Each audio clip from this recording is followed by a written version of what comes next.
أعوذ بالله من الشيطان الرجيم. بسم الله الرحمن الرحيم.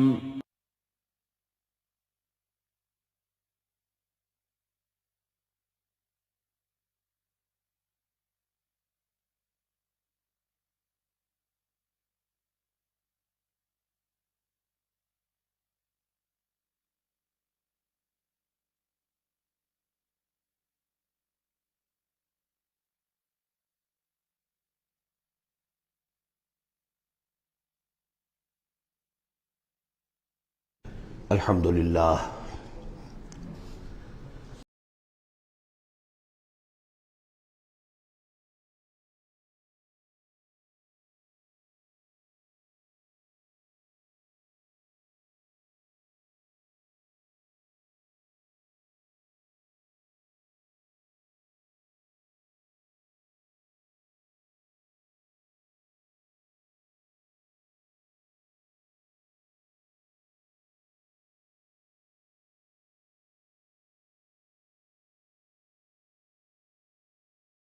سبح للہ ما فی السماوات والارض وهو العزیز الحکیم.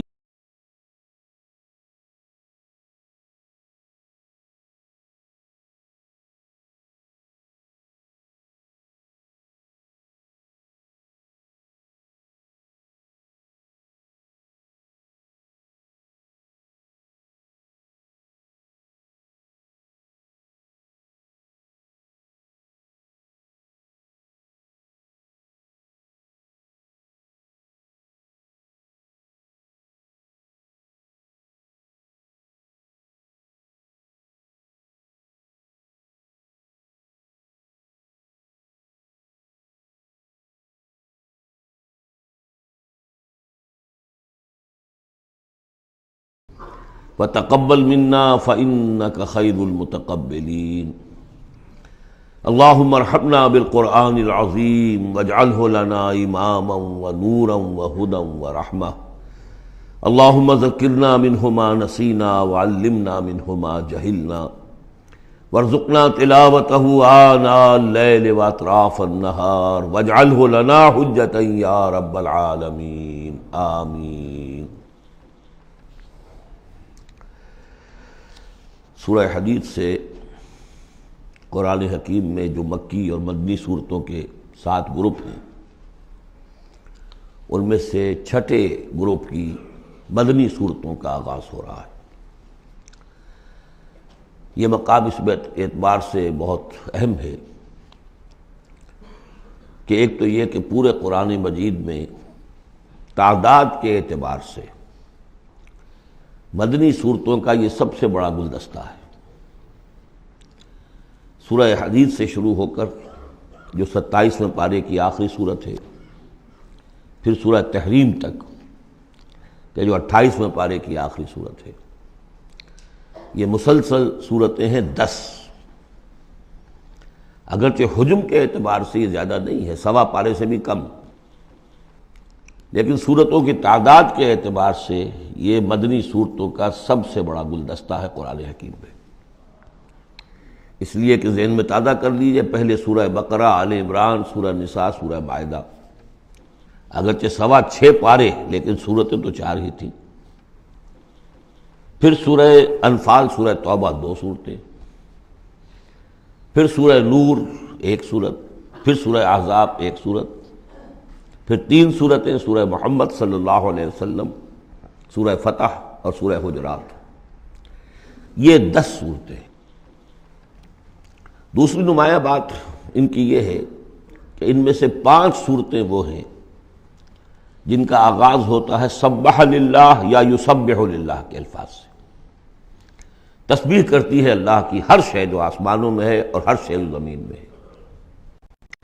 یہ تسبیح کا ذکر فعل ماضی میں بھی ہے، فعل مضارع میں بھی ہے، اور فعل مضارع عربی زبان میں حال اور مستقبل دونوں کو کور کرتا ہے. تو گویا کہ زمان و مکان کا پورا احاطہ ہو گیا کہ جو کچھ آسمانوں میں ہے اور جو کچھ زمین میں ہے وہ اللہ کی تسبیح بیان کر رہا ہے، ہمیشہ سے اب بھی کر رہا ہے اور ہمیشہ کرے گا. ان صورتوں کا ایک خصوصی پھر نام ہے، ان میں سے المسبحات، وہ صورتیں کہ جو تسبیح باری تعالیٰ کے ذکر سے شروع ہوتی ہیں۔ اس میں شامل کرتے ہیں بعض لوگ سورۃ الاعلیٰ کو بھی، سبح اسم ربک الاعلیٰ، لیکن وہاں وہ حکم کی صورت میں ہے۔ یہ مسبحات جو ہیں اس گروپ میں ان کی خصوصی شان ہے۔ تیسری بات جو کہ مضامین کے اعتبار سے ہے، بلکہ زمانہ نزول کے اعتبار سے پہلے سمجھ لیجئے۔ پہلی بات میں نے عرض کی کہ قرآن حکیم میں مدنی صورتوں کا تعداد سور کے لحاظ سے سب سے بڑا گلدستہ، ان میں سے 5 مسبحات۔ تیسری بات یہ کہ ان سب کا باستثناء واحد زمانہ نزول جو ہے وہ حضور صلی اللہ علیہ وسلم کا جو مدنی دور ہے سیرت مبارکہ کا، اس کا نصف آخر ہے، یعنی سن 5 کے بعد نازل ہوئی ہے، سوائے ایک صورت کے، تو آ جائے گی سامنے۔ باقی جو 9 صورتیں ہیں یہ سب کی سب بات کی ہے۔ اس سے جو متعلق بنتی ہے بات وہ یہ ہے کہ اس زمانے میں مسلمانوں میں جوش جہاد، ذوق شہادت، جذبہ انفاق، بحیثیت مجموعی اس میں کچھ کمی آ گئی تھی۔ یہ کمی میں پہلے بھی اشارہ کر چکا ہوں کہ معاذ اللہ اس اعتبار سے نہیں ہوئی کہ سابقون الاولون کے ذوق میں اور شوق میں اور جذبے میں کمی آ گئی، لیکن چونکہ تعداد بڑھی مسلمانوں کی، اور اب اکثریت ان لوگوں کی تھی کہ جو ایمان لائے ہیں ہجرت کے بعد، ان کی اس طرح کی تربیت تو نہیں ہوئی جیسے کہ مکے والوں کی ہوئی تھی 12 برس تک۔ اس اعتبار سے اوسط جب نکالیں گے تو اوسط کے اعتبار سے یقیناً ادھر کچھ اب اضمحلال کے آثار تھے۔ یہ آیت سورہ انفال میں بھی آ چکی ہے، الآن فیکم ضعف، اب تمہارے اندر کچھ کمزوری آ گئی ہے۔ پہلے تم ایک مومن 10 کافروں پر بھاری ہو سکتا تھا، اب ہم 1 کے مقابلے میں 2 پر فتح دیں گے۔ یہ بات سورہ انفال میں آ چکی ہے، لیکن یہاں خاص طور پر نوٹ کیجئے کہ ان تمام صورتوں کے پس منظر میں وہ اضمحلال ہے۔ نتیجہ یہ ہے کہ ان تمام صورتوں میں مسلمانوں کو جیسے کہ جھنجھوڑا جا رہا ہے، تمہیں کیا ہو گیا؟ سورہ صف میں آپ دیکھیں گے، یا ایھا الذین آمنوا لم تقولون ما لا تفعلون، کیا ہو گیا تمہیں؟ کیوں کہتے ہو جو کرتے نہیں ہو؟ اسی سورہ حدید میں آئے گا، وما لکم لا تؤمنون باللہ، تمہیں کیا ہو گیا؟ اللہ پر ایمان پختہ کیوں نہیں رکھتے؟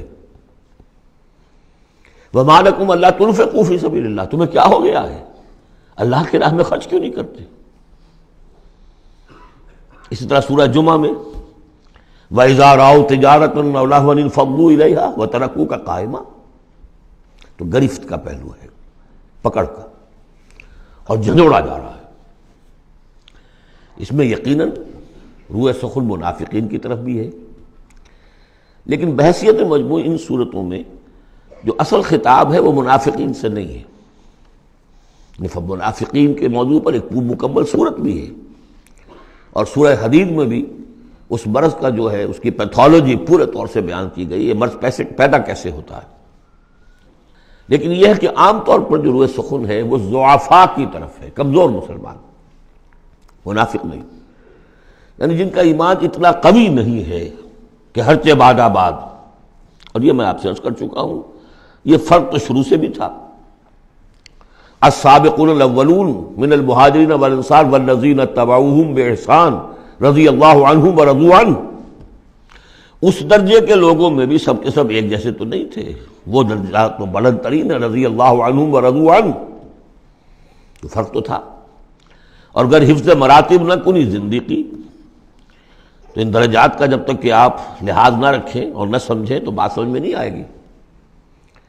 اس پہلو سے یہاں اصل خطاب جو منافقین سے نہیں ہے، یعنی یہ سورہ نساء اور سورہ توبہ اس کا جو رنگ ہے اس میں اصل خطاب منافقین سے ہے، یہاں وہ بات نہیں ہے، ضعفاء، کمزور۔ اس اعتبار سے آج کے مسلمانوں کے لیے اہم ترین حصہ قرآن حکیم کا یہ 10 صورتیں ہیں۔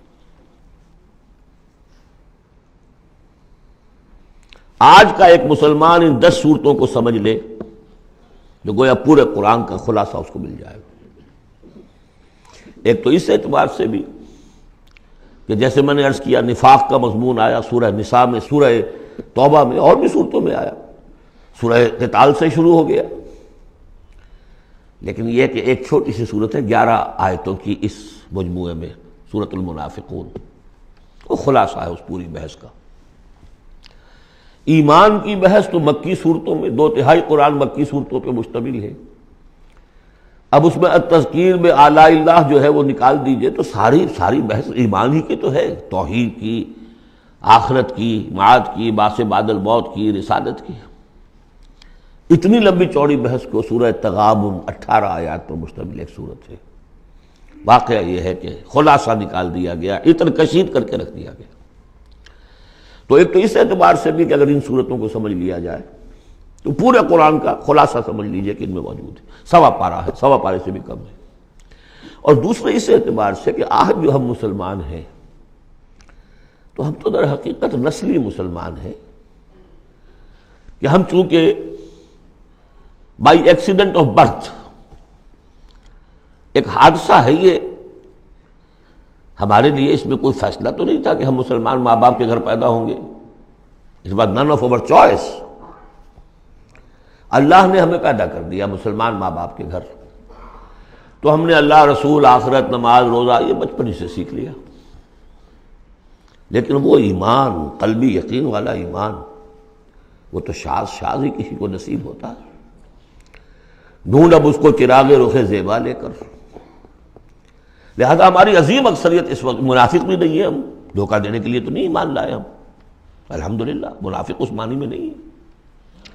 تو ہماری عظیم اکثریت جو ہے وہ اس کیٹیگری میں فال کرتی ہے جو سورہ حجرات میں ہم پڑھ آئے ہیں، قالت الاعراب آمنا قل لم تؤمنوا ولکن قولوا اسلمنا ولما يدخل الايمان في قلوبكم، اور وہاں میں بتا چکا وہ منافقین کا تذکرہ نہیں ہے، اس لیے کہ آگے فرما دیا وَإِن تُطِيعُوا اللَّهَ وَرَسُولَهُ لَا يَلِدْكُم مِّنْ أَعْمَالِكُمْ شَيْئًا، حالانکہ بہت بڑے علماء بھی اس مغالطے میں مبتلا ہو گئے، منافقین کا تذکرہ وہ نہیں ہے۔ وہ مسلمان کے جو مسلمان ہیں بس ہیں مسلمان، چاہے اس وجہ سے ہے کہ پورا قبیلہ اسلام لا رہا تھا تو چلو بھائی اب چلو ہم بھی ایمان لے آئے، اور چاہے اس وجہ سے کہ ہم مسلمان ماں باپ کے گھر پیدا ہو گئے، کوئی ڈفرنس نہیں ہے، لیکن نیت میں بھی کوئی دھوکہ دینا نہیں ہے۔ اس وقت بھی کچھ لوگ تھے جو دھوکہ دینے کے لیے ایمان لائے تھے، وہ منافق تھے، لیکن وہ لوگ کہ جن کے دل میں نہ تو مثبت طور پر خلوص والا ایمان تھا اور نہ ہی کوئی منفی طور پر کوئی نفاق تھا، وہ تھے بین۔ ہماری اکثریت انہیں پر مشتمل ہے، لہذا ہمارے اعتبار سے یہ قرآن حکیم کا جامع ترین، اہم ترین حصہ ہے، اور یہی وجہ ہے کہ جس میں نے مطالعہ قرآن حکیم کے منتخب نصاب کا بار بار حوالہ دیا ہے، اس گروپ میں سے اس کی کئی صورتیں پوری شامل ہیں۔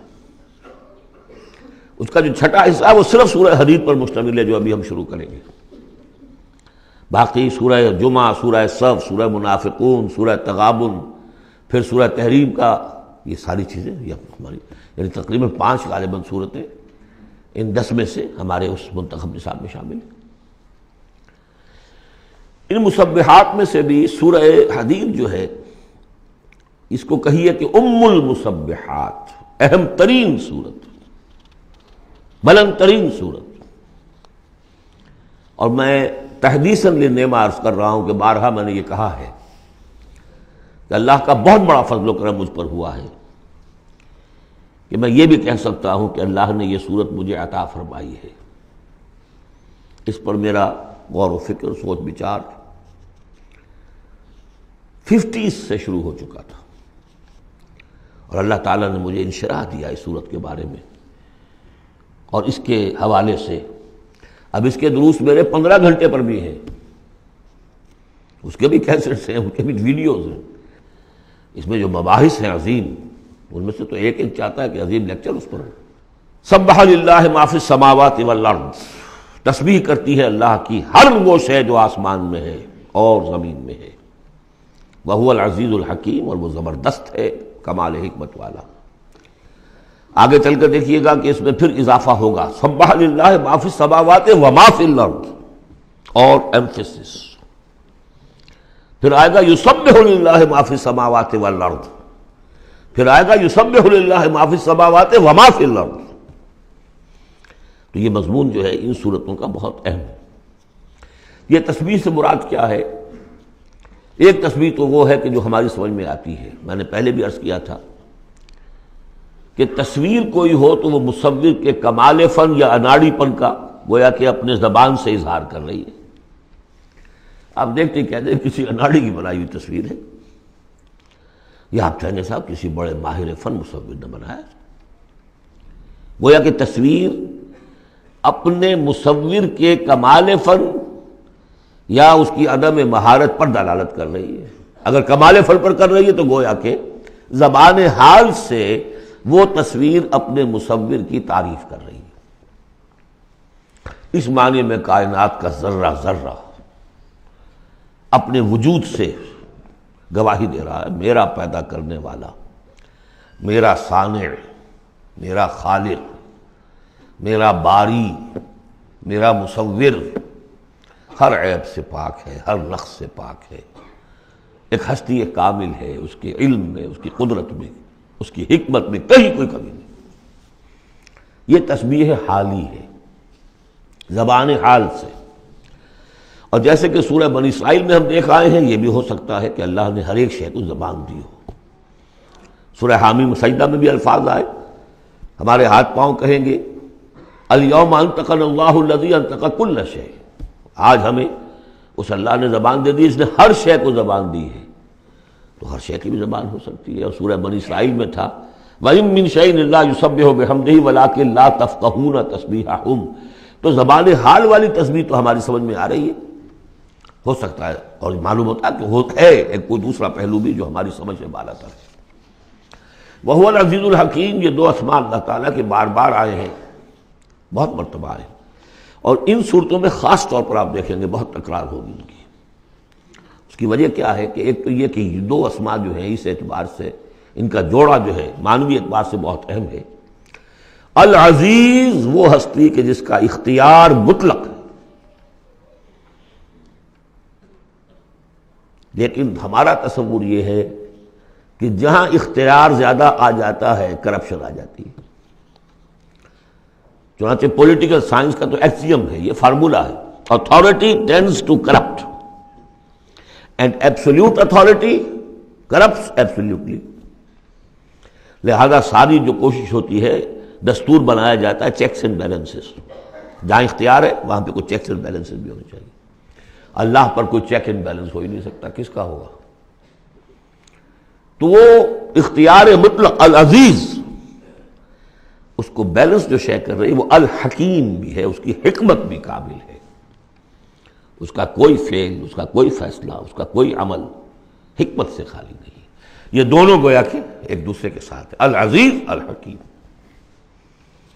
لہو ملک السماوات والارض، کیونکہ اس سورہ مبارکہ میں خاص طور پر دین، ایک دین کی حیثیت سے کہ جس میں ایک نظام، پورا نظام زندگی آئے اور حکومت بھی اس کے اندر شامل ہو، اللہ کی حکومت، لہذا یہ شانیں جو ہے خاص طور پر نمایاں کی جائیں گی۔ لہو ملک السماوات والارض، اس کے لیے ہے آسمانوں اور زمین کی بادشاہی۔ یحیی و یمیت، وہی زندہ رکھتا ہے، وہی مارتا ہے۔ وہو علی کل شیء قدیر، وہ ہر چیز پر قادر ہے۔ اس سورہ مبارکہ کی پہلی 6 آیات میں اللہ تعالیٰ کے اسماء و صفات کا جو ذکر ہو رہا ہے وہ پورے قرآن میں اس اعتبار سے منفرد ہے کہ بلند ترین سطح پر انتہائی جامعیت کے ساتھ فلسفے اور منطق کی بلند ترین سطح پر ہے۔ تیسری آیت اس کی وہ ہے جس کے بارے میں نے آپ کو پہلے سنایا تھا، امام راضی کا قول کہ آ کر کھڑے ہو گئے اس مقام پر جیسے کہ خوف زدہ ہو انسان، دہشت زدہ۔ هو الاول والآخر والظاہر والباطن وہو بکل شیء علیم، وہی اول ہے، وہی آخر ہے، وہی ظاہر ہے، وہی باطن ہے۔ کیا سمجھے اس کو؟ وہی وہ ہے، پھر یہ کیا ہے؟ غالب کا بڑا پیارا شعر ہے، جبکہ تجھ بن نہیں کوئی موجود، پھر یہ ہنگامہ ہے خدا کیا ہے؟ وہی اول، وہی آخر، وہی ظاہر، وہی باطن۔ یہ ہے وہ مقام جس پر کہ آ کر کھڑے ہو گئے امام راضی، اعلم ان ھذا المقام مقام غامض مہیب عمیق، خبردار، ہوشیار کہ رہبر دم تیغست قدم رہا، ہوشیار ہو جاؤ، تلوار کی دھار پر قدم آ گیا ہے تمہارا۔ یہ ہے وہ مسئلہ کہ جس کو ہمارے بعض صوفیہ وحدت الوجود سے تعبیر کرتے ہیں، لیکن یہ فلسفے کا مشکل ترین مسئلہ ہے۔ وحدت وجود کی ایک تعبیر وہ بھی ہے جو کفر ہے، شرک ہے، اموست، جس کے کفر اور شرک ہونے میں کسی کو اختلاف نہیں، لیکن یہ کہ یہ عام لوگوں کی سمجھ میں آنے والی بات ہے نہیں۔ میں نے امکانی حد تک سمجھایا ہے اور مجھے اطمینان ہے۔ بہرحال اب اس میں یوں سمجھ دیجئے، یہ کائنات حادث ہے، ہم جانتے ہیں کہ حادث ہے، ہمیشہ سے تو نہیں ہے۔ پہلے کون تھا؟ اللہ تھا۔ تو کائنات کا آغاز کہاں سے ہوا؟ اللہ سے۔ پھر ہم پڑھائے ہیں کل من علیہا فان ویبقی وجہ ربک ذو الجلال والاکرام، ایک وقت آئے گا کچھ نہیں رہے گا، وجہ ربک ذو الجلال والاکرام رہ جائے گا۔ تو آخر کون ہوا؟ اب یہ اول و آخر کے مابین جو ہے، اس کا ظاہر بھی وہ ہے، باطن بھی وہ ہے۔ یہ بہت مشکل مسئلہ ہے، لیکن یہ کہ اس کو ایک حدیث نے عام لوگوں کے لیے آسان کر دیا ہے۔ حضور یہ دعا کرتے تھے، اے اللہ انت الاول فلیس قبلک شیء، تو وہ پہلا ہے کہ جس سے پہلے کوئی شے نہیں تھی، وانت الآخر فلیس بعدک شیء، تو وہ آخر ہے کہ تیرے بعد کچھ نہیں، وانت الظاہر فلیس فوقک شیء، تو اس سے اوپر کوئی شے نہیں، وانت الباطن فلیس دونک شیء۔ بہرحال اس کو اسی حد تک اس وقت رکھیے، جن کو زیادہ شوق ہو جائے وہ پھر میرے وہ تفصیلی کیسٹس کی طرف رجوع کریں۔ هو الاول والآخر والظاہر والباطن وهو بكل شیء علیم، وہ ہر چیز کا علم رکھتا ہے۔ اب تو واضح ہو گیا ہے ہی وہ۔ اس سے پہلے ہم پڑھا تھے نحن اقرب الیہ من حبل الورید، تو اس حوالے سے تو یہ دو صفات اللہ کی خاص طور پر آپ دیکھیں گے قرآن میں، علی کل شیء قدیر بکل شیء علیم، دو چیزیں آئیں گی خاص طور پر، ہر چیز کا علم رکھنے والا، ہر چیز پر قادر۔ هو الذی خلق السماوات والارض فی ستۃ ایام، وہی ہے جس نے بنائے آسمان اور زمین 6 دنوں میں، ثم استوى علی العرش، پھر متمکن ہوا تخت حکومت پر، عرش پر۔ یعلم ما یلج فی الارض، یہ پہلے بھی آیت آ چکی ہے سورہ فاطر میں غالباً یا سورہ سبا میں۔ وہ جانتا ہے جو کچھ کے داخل ہوتا ہے زمین میں، وما یخرج منہا، جو کچھ نکلتا ہے اس سے، وما ینزل من السماء، اور جو کچھ اترتا ہے آسمان سے، وما یعرج فیہا، اور جو چڑھتا ہے اس میں، وہو معکم، ویسے پانی بھی اترتا ہے، بخارات بھی چڑھتے ہیں، فرشتے اترتے ہیں احکام خداوندی لے کر، اور پھر وہ چڑھتے ہیں، یا تو انسانوں کی جانیں لے کر بھی چڑھ رہے ہوتے ہیں، یا یہ کہ جو بھی یہاں پر ہو رہا ہے اس کی رپورٹس لے کر چڑھتے ہیں۔ زمین کے اندر پانی جذب ہوتا ہے، بیج داخل ہوتا ہے، نکلتا ہے پودا، ان تمام چیزوں کا احاطہ کیا۔ وَهُوَ مَعَكُمْ أَيْنَمَا كُنْتُمْ، تم جہاں کہیں بھی ہوتے ہو وہ تمہارے ساتھ ہوتا ہے۔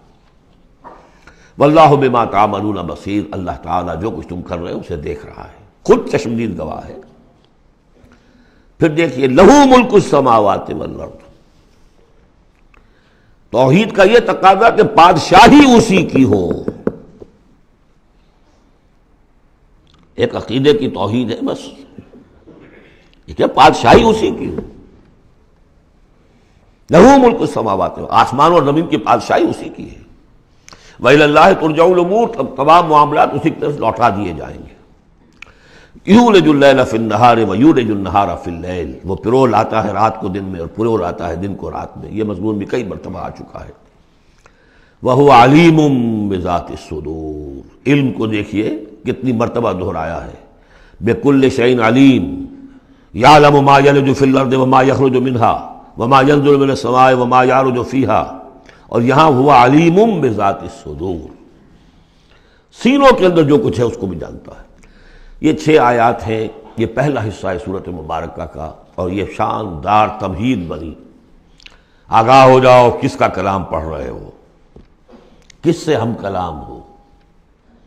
ہوشدار کہ رہ بردب تیغست قدم را۔ اب دیکھیے ایک آیت میں جو تقاضا ہے، یہ تو اللہ ہے، ایسا ہے، اسی کی پادشاہی ہے، وہ سب جانتا ہے، وہ ہر چیز پر قدیر ہے، یہ سب کیا ہے؟ نیریٹو ہے، اور یہ ہے توحید فی العقیدہ۔ اس کا تقاضا کیا ہے؟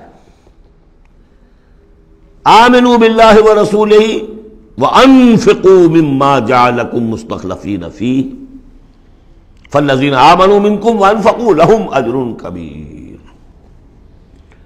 دو لفظوں میں تقاضا آیا، ایمان لاؤ اللہ پر اور اس کے رسول پر، اور خرچ کر دو ان سب میں سے جس میں اس نے تمہیں خلافت عطا کی ہے۔ سب سے پہلی خلافت تمہیں عطا کی اس جسم میں، اسے اللہ کے لیے لگاؤ۔ ذہانت، فطانت، طلاقت لسانی، جو دیا ہے، پیسہ دیا ہے، مال دیا ہے، اولاد دی ہے، سب کو اللہ کی راہ میں لگاؤ۔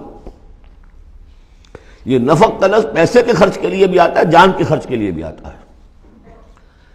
نفقت الدراہم، پیسے ختم ہو گئے۔ نفق الفرس، گھوڑا مر گیا۔ تو نفق کا لفظ دونوں کے لیے آتا ہے۔ تو انفقوا مما جعلکم مستخلفین فی، جس چیز میں تمہیں استخلاف عطا کیا ہے لگاؤ، خرچ کرو، صرف کر دو۔ یہ دو تقاضے ہیں۔ اصل میں یوں سمجھیے کہ جو سورہ حجرات میں دو تقاضے آئے تھے، آمنوا باللہ ورسولہ، سورہ حجرات میں آئے تھے انما المؤمنون الذین آمنوا باللہ ورسولہ ثم لم یرتابوا وجاہدوا باموالہم وانفسہم فی سبیل اللہ۔ حقیقی مومن تو صرف وہ ہیں جو ایمان لائے اللہ پر، اس کے رسول پر، پھر شک میں بالکل نہیں پڑے، اور انہوں نے جہاد کیا اللہ کی راہ میں اور کھپا دیے جان بھی اور مال بھی، وہی سچے ہیں۔ یہاں پر دو ہیں، ان میں دونوں میں ایک سے تو مشترک ہو گئی، آمنوا باللہ ورسولہ، ایمان لاؤ اللہ پر اس کے رسول پر جیسے کہ ایمان کا حق ہے۔ وانفقوا، اور خرچ کر دو۔ انفاق مال، انفاق نفس، بذل نفس، دونوں چیزیں آ جائیں گی۔ مما جعلکم مستخلفین فیہ، اب اگر یہ دو کام کر دو تو تمہارے وارے نیارے ہیں، تم کامیاب ہو۔ فالذین آمنوا منکم وانفقوا لہم اجر کبیر، تو جو تم میں سے یہ دو تقاضے پورے کر دیں، ایمان لائیں جیسے کہ ایمان کا حق ہے، یقین والا ایمان، اور انفاق کر دیں، خرچ کر دیں، لگا دیں، کھپا دیں، اپنے آپ کو بھی اور اپنی تمام جو بھی کچھ اپنی ملکیت ہے، جو ساز و سامان ہے، لہم اجر کبیر۔ اب دیکھیے نظم، دیکھیے اب دو آیتوں میں وہ ڈانٹ کا، ڈپٹ کا، زجر کا معاملہ ہو رہا ہے۔ وَمَا لَكُمْ لَا تُؤْمِنُونَ بِاللَّهِ، تمہیں کیا ہو گیا ہے، کیوں نہیں ایمان رکھتے اللہ پر؟ وَالرَّسُولُ يَدْعُوكُمْ لِتُؤْمِنُوا بِرَبِّكُمْ، جبکہ ہمارے رسول محمد صلی اللہ علیہ وسلم تمہیں دعوت دے رہے ہیں، وہ ابھی موجود ہیں تمہارے مابین، تمہیں کیا ہو گیا؟ وہ تمہیں دعوت دے رہے ہیں کہ تم ایمان رکھو اپنے رب پر۔ وَقَدْ أَخَذَ مِيثَاقَكُمْ، اور دیکھو تم سے عہد لے چکا ہے تمہارا رب۔ اگر تم ایمان کا دعویٰ کرتے ہو تو عہد در عہد، ایک عہد تو تم نے کر کے آئے تھے، أَلَسْتُ بِرَبِّكُمْ قَالُوا بَلَىٰ، پھر ایک عہد تم نے کیا سَمِعْنَا وَأَطَعْنَا، پھر تم نے عہد کیا ان اللہ اشترى من المؤمنین انفسهم واموالهم بان لهم الجنہ، بیع و شرح ہو چکی ہے۔ وقد اخذ میثاقکم، وہ تم سے عہد لے چکا ہے، ان کنتم مؤمنین، اگر تم حقیقتاً مومن ہو، دعویٰ تو کر رہے ہو ایمان کا۔ ساتھ ہی اب راستہ بتا دیا، اگر تم اپنی گریبان میں جھانکو اور محسوس کرو کہ وہ یقین والا ایمان تو نہیں ہے، اندر تو کچھ خلاصہ ہے، اللہ کرے کہ ہمیں اس کا احساس ہو جائے، اپنی گریبانوں میں جھانکیں۔ اسلام تو ہے، اللہ کا شکر ہے، جو یہاں آئے ہوئے ہیں، دور دور سے آئے ہوئے ہیں، تو اسلام تو ہے، روزہ نماز تو ہے، لیکن اپنے اندر جھانکیں وہ ایمان، یقین والا ایمان۔ اگر احساس ہو جائے کہ نہیں ہے تو معلوم ہونا چاہیے کہاں سے ملے گا یہ۔ هو الذی ينزل على عبده آیات بینات لیخرجکم من الظلمات الى النور، وہی تو ہے جو اپنے بندے پر صلی اللہ علیہ وسلم یہ آیات بینات نازل کر رہا ہے تاکہ نکالے تمہیں اندھیروں سے روشنی کی طرف۔ گویا کہ ایمان حقیقی، یقین والے ایمان کا منبع، سرچشمہ، اس کی سورس یہ ہے اللہ کی کتاب۔ اسے پڑھو، سمجھ کر پڑھو، تدبر کرو، غور و فکر کرو، محسوس کرو گے کہ تمہارے اندر ایک ہلچل ہے، تمہاری فطرت کے تار، یہ قرآن چھیڑے گا انہیں۔ نغمے بیتاب ہے تاروں سے نکلنے کے لیے، ایک ذرا چھیڑ تو دے زخمۂ مضراب حیات، اور اس سے خود تمہارے اندر سے ابھر کر ایمان اندر سے ابھرے گا۔ تمہارے اندر ہے، سویا ہوا ہے، تمہاری روح میں ہے، ڈورمنٹ ہے، صرف ایکٹیویٹ کرنے کی بات ہے، اور یہ آیات قرآنیہ انہیں ایکٹیویٹ کرتی ہیں۔ هو الذی ينزل على عبده آیات بینات لیخرجکم من الظلمات الی النور وان اللہ بکم لرؤوف رحیم، اور یقیناً اللہ تمہارے حق میں بہت رؤوف اور رحیم ہے۔ اب آپ نے دیکھ لیا سورس جو ہے اس ایمان کا وہ کیا ہے، قرآن۔ سورہ شورى میں ہم دیکھ آئے ہیں خود حضور کو کہاں سے ملا، وَكَذَلِكَ أَوْحَيْنَا إِلَيْكَ رُوحًا مِّنْ أَمْرِنَا مَا كُنْتَ تَدْرِي مَا الْكِتَابُ وَلَا الْإِيمَانُ وَلَكِنْ جَعَلْنَاهُ نُورًا نَهْدِي بِهِ مَن نَّشَاءُ مِنْ عِبَادِنَا۔ اے نبی، آپ کو تو معلوم نہیں تھا کتاب کسے کہتے ہیں، شریعت کسے کہتے ہیں، نہ آپ تورات سے واقف، نہ آپ انجیل سے واقف، آپ تو مکے کے امیین میں سے تھے۔ ایمان کسے کہتے ہیں؟ وَلَكِنْ جَعَلْنَاهُ، اس قرآن کو ہم نے نور بنا کر آپ پر اتارا ہے۔ وہ ایمان جو ہے اب آپ کا باطن اس سے جگمگا اٹھا ہے، اب آپ جو ہے گویا کہ اب روشنی کا مینار ہیں، اب آپ ہدایت دیں گے سیدھے راستے کی طرف۔ اسی کو مولانا ظفر علی خان نے کہا ہے بہت خوبصورتی لیکن بہت سادگی سے، وہ جنس نہیں ایمان جسے لے آئیں دکانیں فلسفہ سے، ڈھونڈے سے ملے گی عاقل کو یہ قرآن کے سپاہوں۔ اچھا، ایک بات تو ہو گئی کہ تم ایمان کیوں نہیں، تمہارا پختہ کیوں نہیں ہے، یہ ڈلمل یقین ایمان کیوں لیے پھر رہے ہو، یہ شکوک و شبہات کے کانٹے جس میں چبھے ہوئے ہیں اس ایمان کے ساتھ گزارا کیوں کر رہے ہو؟ اگر اس میں کمی ہے تو پہلے اس کمی کو پورا کرو، چھوڑ دو دھندے، کچھ دن نکال لو، 1 سال نکال لو اپنی زندگی میں سے کہ کم سے کم اتنی عربی سیکھ لیں کہ یہ قرآن ہمارے دلوں کے تاروں کو چھیڑ سکے۔ وہ اسی وقت ہوگا تیرے ضمیر پہ جب تک نہ ہو نزول کتاب، گرہ کشا ہے درازی نہ صاحب کشاف۔ انسپیریشن قرآن سے، ترجمے سے نہیں مل سکتی، ناممکن ہے۔ مفہوم سمجھ لیں گے، دماغ میں کچھ چیزیں آ جائیں گی، لیکن وہ جو قلب کو متحرک کرنا ہے، اس کو انسپائر کرنا ہے، وہ اسی وقت ہوگا۔ اب دوسری ڈانٹ، وَمَا لَكُمْ أَلَّا تُنْفِقُوا فِي سَبِيلِ اللَّهِ، تمہیں کیا ہو گیا، خرچ کیوں نہیں کرتے اللہ کی راہ میں؟ وَلِلَّهِ مِيرَاثُ السَّمَاوَاتِ وَالْأَرْضِ، آسمان اور زمین کی ساری وراثت تو بالآخر اللہ ہی کے لیے رہ جائے گی، تمہارے پاس رہ جائیں گے یہ محل، یہ کوٹھیاں، یہ فیکٹریاں، تم آج ہو کل نہیں ہوگے، جو اگلے ہوں گے وہ بھی پھر نہیں ہوں گے، کائنات تو اسی کی ہے، وارث وہی ہے، الوارث وہی تو ہے، اور تم سینچ سینچ کے رکھ رہے ہو۔ وَمَا لَكُمْ أَلَّا تُنْفِقُوا فِي سَبِيلِ اللَّهِ، اور انفاق میں نوٹ کر لیجیے، میں بتا چکا ہوں کہ انفاق کے اندر انفاق مال بھی ہے، انفاق نفس بھی ہے، بذل نفس، جان کھپانا، وہ واضح ہو جائے گا۔ وَلِلَّهِ مِيرَاثُ السَّمَاوَاتِ وَالْأَرْضِ لَا يَسْتَوِي مِنْكُمْ مَنْ أَنْفَقَ مِنْ قَبْلِ الْفَتْحِ وَقَاتَلَ، برابر نہیں ہے تم میں سے وہ جنہوں نے انفاق کیا اور قتال کیا فتح سے پہلے، قتال آ گیا، جان کھپانے کے لیے میدان میں آئے۔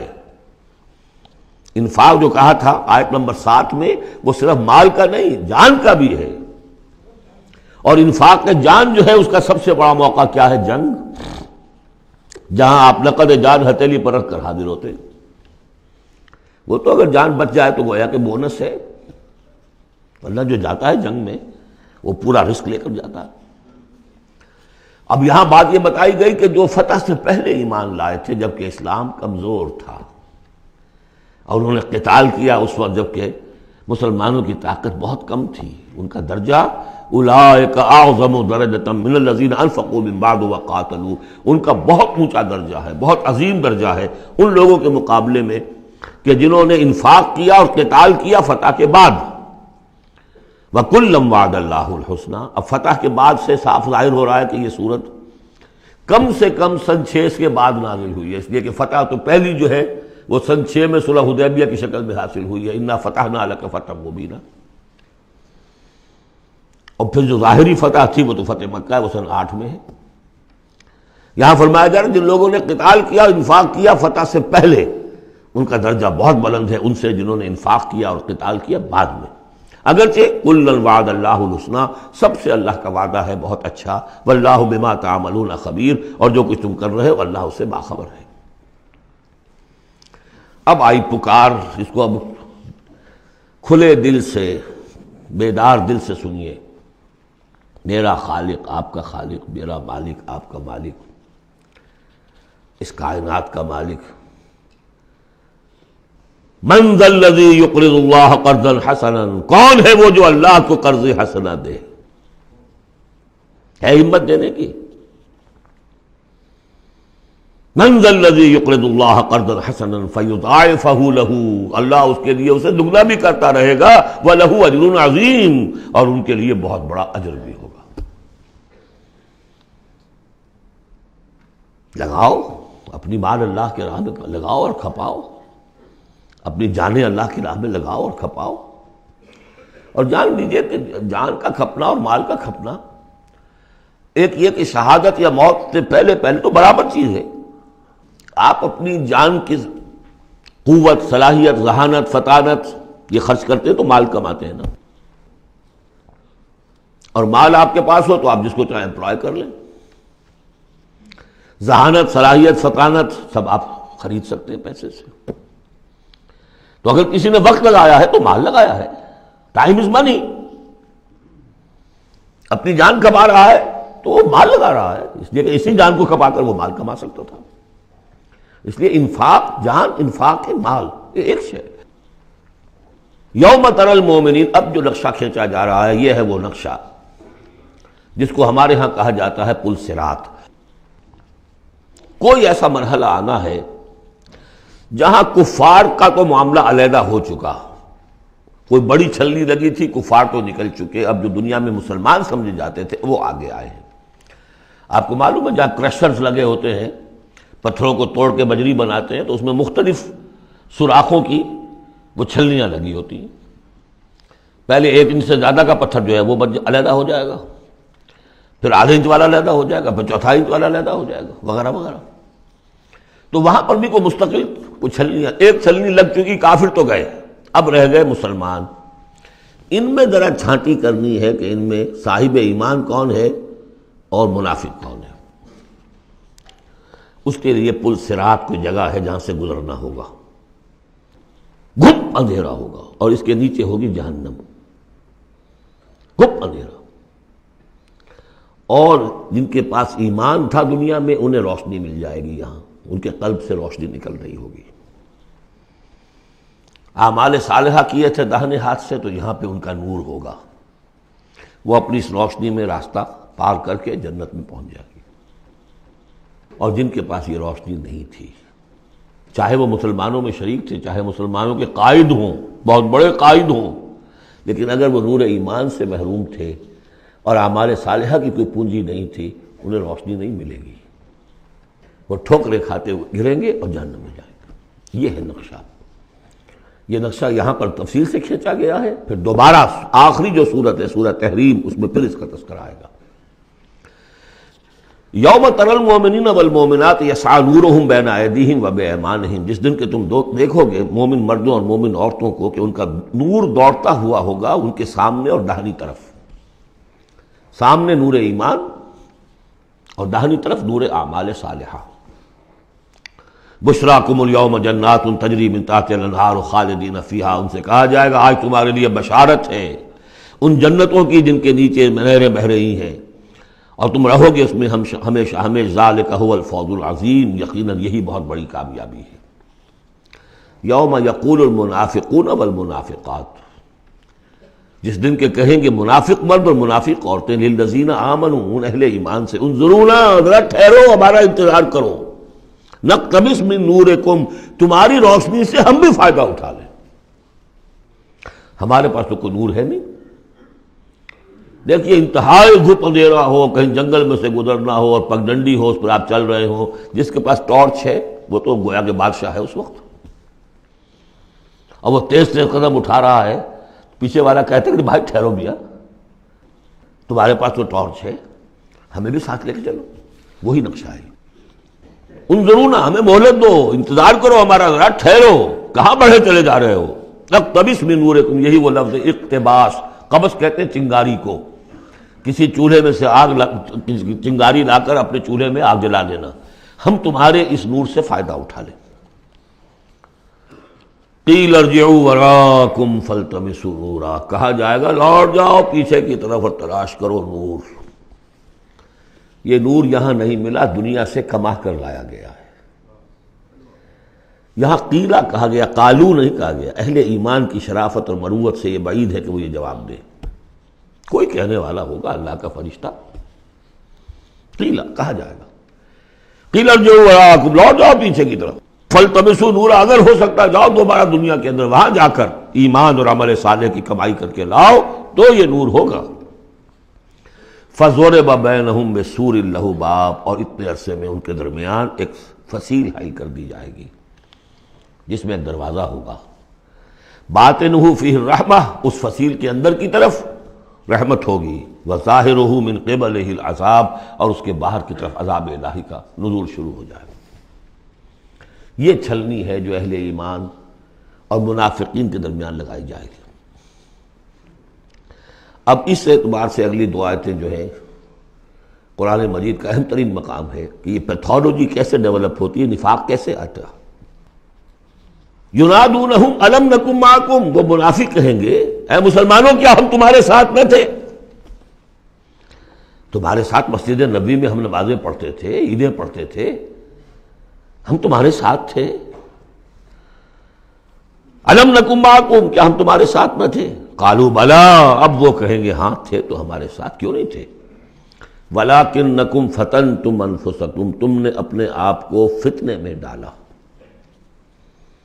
فتنہ کیا ہے؟ انما اموالکم واولادکم فتنہ، مال اور اولاد سے ضرورت سے زیادہ محبت، اگر اللہ اور اس کے رسول اور اس کی راہ میں جہاد سے زیادہ محبت ہے اہل و عیال سے اور مال سے، تم نے اپنے آپ کو اپنے ہاتھوں فتنے میں ڈال دیا۔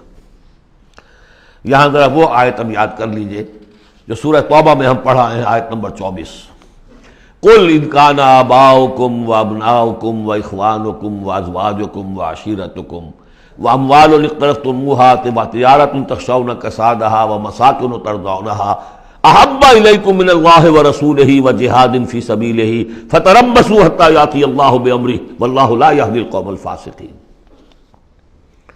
اے نبی ان سے کہہ دیجئے کہ اگر تمہیں اپنے باپ اور بیٹے اور بھائی اور بیویاں اور رشتہ دار اور وہ مال جو بڑی محنت سے جمع کیے ہیں، وہ تجارت جس کی کساد کا تمہیں اندیشہ رہتا ہے، اور وہ حویلیاں اور محل جو تمہیں بڑے محبوب ہیں، اگر ان 8 چیزوں کی محبت زیادہ ہے تمہارے دل میں اللہ اور اس کے رسول اور اس کی راہ میں جہاد کی محبت سے، تو جاؤ دفع ہو جاؤ، انتظار کرو یہاں تک کہ اللہ اپنا فیصلہ سنا دے۔ یہ ترازو کس نے ٹلٹ کی ادھر؟ یہ 8 والا پلڑا کیوں ہوا نیچے؟ کیوں نہیں یہ 3 والا نیچے گیا؟ یہ تمہارا فیصلہ ہے، اٹ واز یور چوائس، لہذا فتنتم انفسکم، تم نے خود اپنے آپ کو فتنے میں ڈالا، اور یہ فتنے میں جب ڈالا وتربصتم، نتیجہ تربص نکلا، وہی جو آیت ختم ہوئی آیت نمبر 24 سورہ توبہ کی، فتربصوا، گو مگو میں آدمی مبتلا ہو جاتا ہے، چلوں نہ چلوں، بڑھوں نہ بڑھوں، قدم بڑھاتا ہوں تو یہ خطرات آتے ہیں، یہ مصیبتیں آتی ہیں، رک جاتا ہوں تو باز پرس ہوتی ہے، پوچھا جائے گا اچھا چلو جھوٹ بول کے جان بچا لوں گا، اس سے آگے بڑھنا شروع ہوتا ہے بس۔ وَلَكِنَّكُمْ فَتَنْتُمْ أَنفُسَكُمْ وَتَرَبَّصْتُمْ وَارْتَبْتُمْ، اور پھر ایک مرحلہ آتا ہے کہ وہ ایمان کی تھوڑی بہت پونجی جو تھی اس میں ریب اور شکوک و شبہات کے کانٹے چڑھنے شروع ہو جاتے ہیں، کیا پتہ ہوگی بھی کہ نہیں آخرت، یہ دنیا نقد ہے، اس کی لذت نقد، اس کی کلفت نقد، اس کا عیش نقد، اس کی تکلیف نقد. پتہ نہیں آخرت ہوگی کہ نہیں ہوگی. پھر شکوک و شبہات آئیں گے.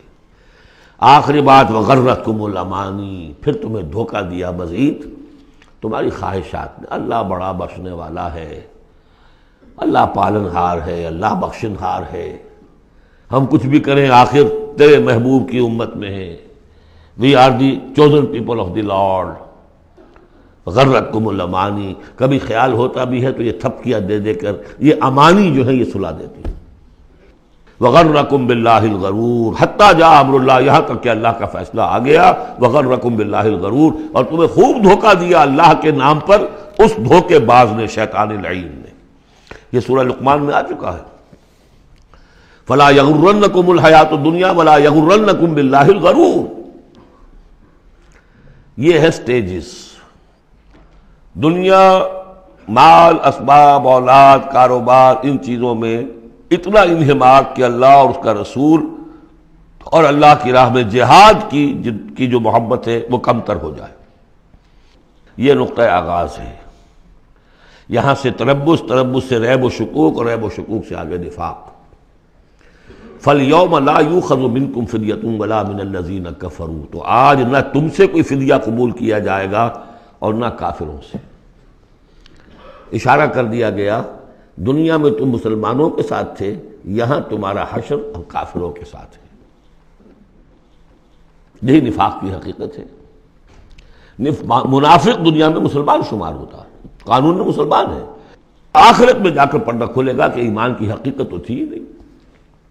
یہ تو ایک عقیدہ تھا، لیے پھرتا تھا، ایک ڈوگما تھا، دل میں وہ بات نہیں تھی. وَلَمَّا يَدْخُلِ الْإِيمَانُ فِي قُلُوبِكُمْ، وہ ایمان ابھی تمہارے دلوں میں داخل نہیں ہوا تھا. دل کے اندر ایمان نہیں تو نور کہاں سے آ جائے گا؟ اور دل میں ایمان نہیں تو جو نیکی بھی کر رہے ہیں وہ دکھاوے کی نیکی ہے، وہ دنیا میں لوگوں کے اندر شہرت حاصل کرنے کی نیکی ہے. ہاں ایمان یہاں ہے تو اب نیکی جو ہے اس کے اندر نور ہے. فَالْيَوْمَ لَا يُؤْخَذُ مِنْكُمْ فِدْيَةٌ وَلَا مِنَ الَّذِينَ كَفَرُوا مَأْوَاكُمُ النَّارُ وَهِيَ مَوْلَاكُمْ وَبِئْسَ الْمَصِيرُ. اب تو تمہارا ٹھکانہ تو آگ ہی ہے اور وہ بہت برا ٹھکانہ ہے. وہی تمہاری مولا ہے، غم خار ہے، دم ساز ہے. کوئی اپنا شکوہ شکایت کرنی ہے، کوئی نالا و فریاد، اسی سے کہو جو کچھ کہنا ہے. بئس المصیر، اور وہ بہت برا ٹھکانہ ہے. اب یہ سب کچھ اگر آپ نے سن لیا تو اب یہ آپ سے ایک اور سوال اللہ تعالیٰ کر رہے ہیں. الم یعن للذین آمنوا ان تخشع قلوبہم لذکر اللہ وما نزل من الحق. کیا وقت آ نہیں گیا اہل ایمان کے لیے کہ ان کے دل جھک جائیں اللہ کی یاد میں اور اس کے سامنے کے جو حق میں سے نازل ہو چکا ہے. یاد ہے اس قرآن کے بارے میں سورہ بنی اسرائیل میں کیا پڑھا تھا؟ وَبِالْحَقِّ أَنزَلْنَاهُ وَبِالْحَقِّ نَزَلَ. ہم نے اس کو نازل کیا حق کے ساتھ اور یہ نازل ہوا ہے حق کے ساتھ. تاخیر، تعویق، یہ کر لوں وہ کر لوں، اس کے بعد بچیوں کے ہاتھ پیلے کرنے ہیں. ابھی ذرا بچوں کی تعلیم کا مسئلہ ہے. تعلیم کیا؟ دنیا کی تعلیم، نری تعلیم دنیا کی. خود ساری عمر گزار دی ہے جن کوچوں کی سیر کرتے ہوئے انہی کوچوں میں داخل کر رہے ہیں اپنی اولاد کو. اور ایسے ایسے لوگ بھی ہیں، ایسے ایسے ناسمجھ لوگ، کچی عمر میں برطانیہ بھیج دیا، امریکہ بھیج دیا، اور پھر روتے ہوئے آتے ہیں بچہ بگڑ گیا، بچے نے یہ کر دیا، بچہ وہ ہو گیا. یہ تو حال ہے. الم یعن للذین آمنوا ان تخشع قلوبہم لذکر اللہ وما نزل من الحق. کیا وقت آ نہیں گیا؟ کس کے منتظر ہو؟ اہل ایمان کے دل جھک جائیں اللہ کی یاد میں اور اس قرآن کے سامنے. ولا یکونوا کالذین اوتوا الکتاب من قبل، نہ ہو جائیں ان لوگوں کے مانند جنہیں کتاب دی گئی تھی پہلے. فطال علیہم الامد، تو جب ان پر ایک طویل مدت گزر گئی، فقست قلوبہم، تو ان کے دل سخت ہو گئے. یاد ہے سورہ بقرہ کی آیت؟ ثم قست قلوبکم فہی کالحجارۃ او اشد قسوہ، پتھروں کی طرح سخت، اس سے بھی زیادہ سخت. وکثیر منہم فاسقون، اور ان کی اکثریت فاسقوں پر، فاجروں پر مشتمل ہے. دیکھ لو ایک راستہ وہ ہے.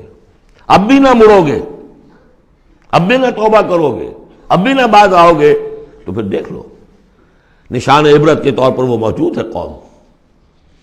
ثم قست قلوبکم فہی کالحجارۃ او اشد قسوہ. اعلموا، اب ساتھ ہی جہاں یہ ذرا ڈانٹ ڈپٹ کا انداز ہے، ہمت افزائی بھی، گھبراؤ نہیں۔ اگر تم یہ محسوس کرتے ہو کہ دل کی زمین، دل کی کھیتی ایمان کے اعتبار سے بنجر ہے، کچھ نہیں اس میں، تب بھی گھبراؤ نہیں، مایوس نہ ہو۔ اعلموا ان اللہ یحیی الارض بعد موتہا، جان لو اللہ تعالیٰ زندہ کر دیتا ہے زمین کو اس کے مرنے کے بعد۔ زمین دیکھتے ہو بے آب و گیا بڑی ہوتی ہے، بنجر، بارش برستی ہے تو وہ زندہ ہو جاتی ہے۔ اللہ تمہارے دلوں کی کھیتی کو بھی اثر نو، ایمان کی فصل بخش سکتا ہے، مایوس نہ ہو۔ اعلموا ان اللہ یحیی الارض بعد موتہا قد بینا لکم الآیات لعلکم تعقلون، ہم نے تو تمہارے لیے اپنی آیات خوب واضح کر دی ہیں تاکہ تم عقل سے کام لو۔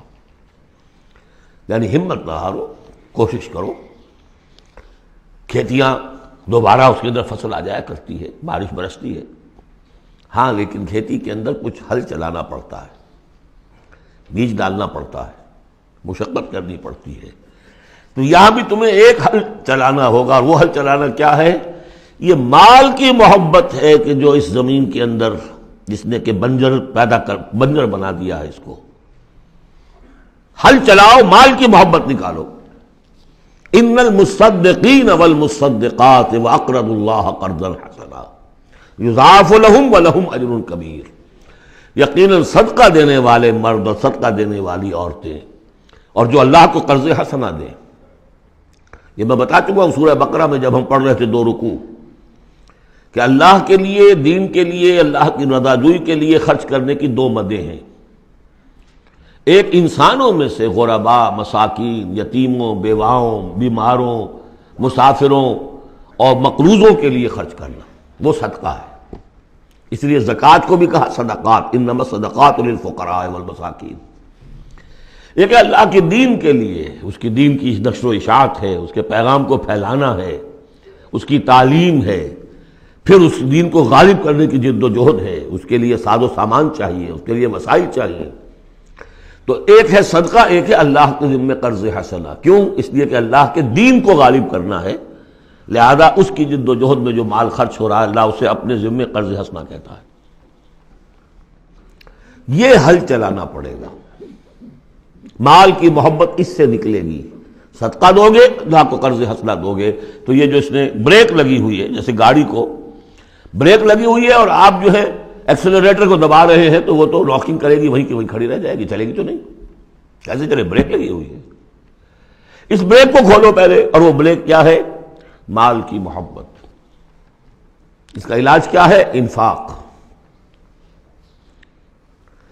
ان المصدقین والمصدقات واقرضوا اللہ قرضا حسنا یضاعف لهم ولهم اجر کریم والذین آمنوا باللہ ورسلہ اولئک هم الصدیقون والشہداء عند ربہم۔ اب آخری مرتبہ یہ صدیقیت اور شہادت کا بھی مضمون ہمارے ہاں پھر آ گیا۔ اگر یہ بریک کھل گیا، اب گاڑی کو چلاؤ، گاڑی چلے گی، لیکن اب مختلف طبائع کی مناسبت سے اگر تو تمہارا مزاج صدیقین والا ہے، صدیقیت کے مرتبے کو پہنچ جاؤ گے۔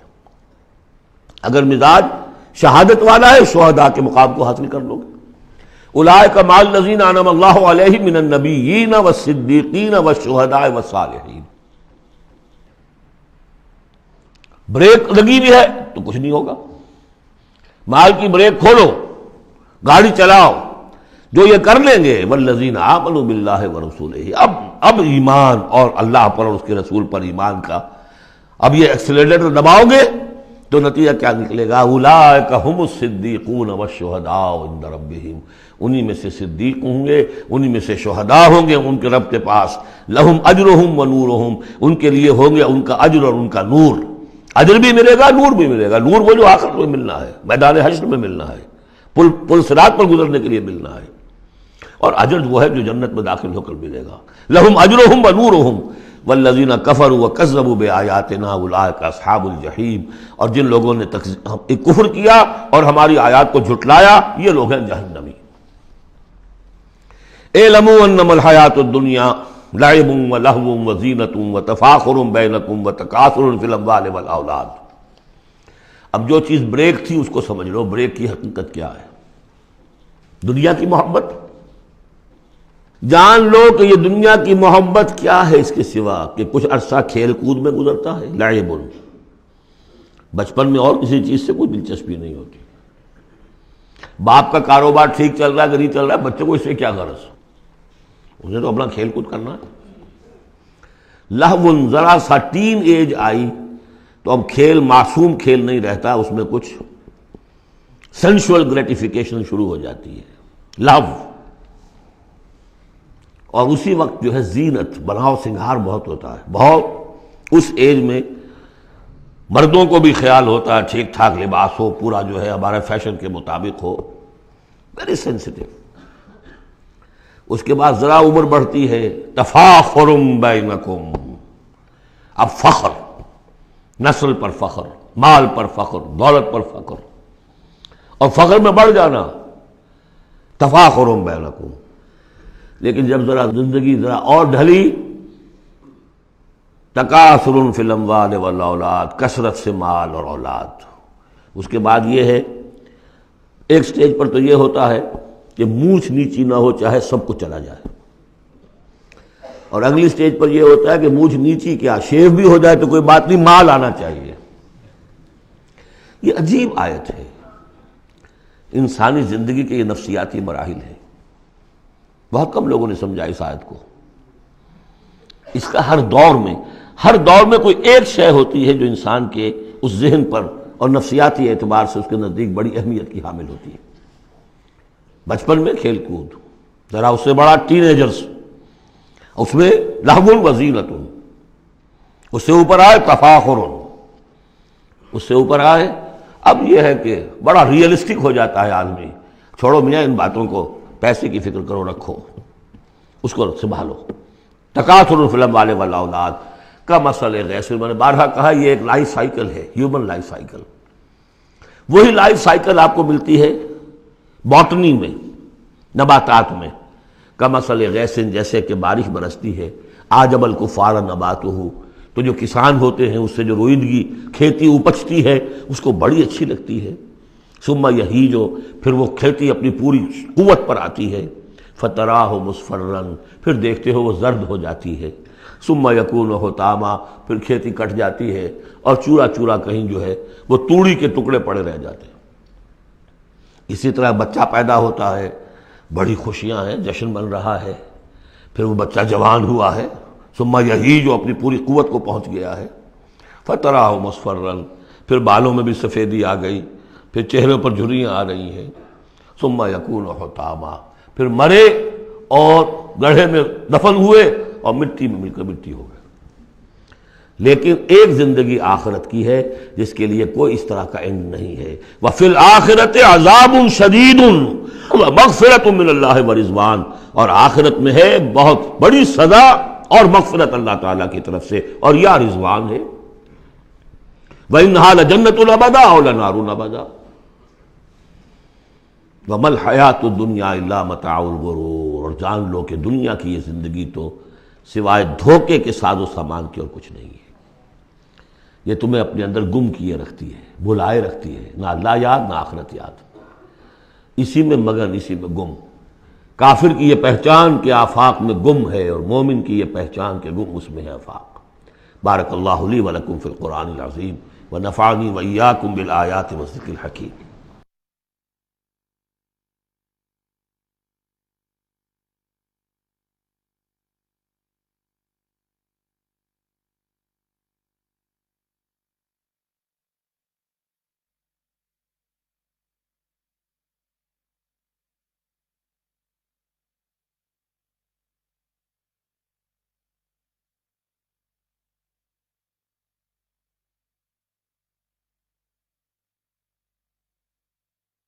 أعوذ بالله من الشيطان الرجيم. بسم الله الرحمن